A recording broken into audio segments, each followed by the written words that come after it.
et non plus comme avant les proportions d'étrangers. C'est une sorte de déni de la naturalisation, et c'est aussi quelque chose de plus grave, parce que quand vous êtes étranger, vous pouvez devenir français. Quand vous êtes d'ailleurs français, vous pouvez devenir étranger. Donc c'est de l'ordre de la décision individuelle. Immigré, vous n'y pouvez rien, vous ne pouvez pas changer votre lieu de naissance, vous ne pouvez pas changer la nationalité de vos parents à la naissance, donc on est sur une mauvaise pente, et cette mauvaise pente a été prise, je dirais assez largement, pour des raisons d'analyse sociologique et autres, sans se rendre compte qu'elle créait une division très forte dans la population française. Quant à l'islam, vous avez raison, mais on n'a jamais prononcé le mot islam. L'immigration est souvent. Mais oui, que la confusion soit faite. Et je vais vous dire peut-être une des raisons pour lesquelles la confusion est faite, c'est que, et on a une carte dans le livre sur ce sujet-là, c'est que la situation, la position des immigrés s'améliore.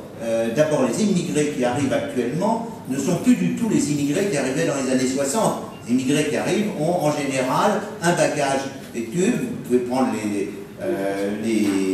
annuaires de l'OCDE, du SOPENI, vous verrez qu'ils sont en moyenne du même niveau éducatif que les Français, ce qui n'est pas du tout le cas de l'immigration des années 60. D'autre part, il y a une volonté forte des immigrés en France et des étrangers qui sont arrivés de devenir, de monter dans l'échelle sociale.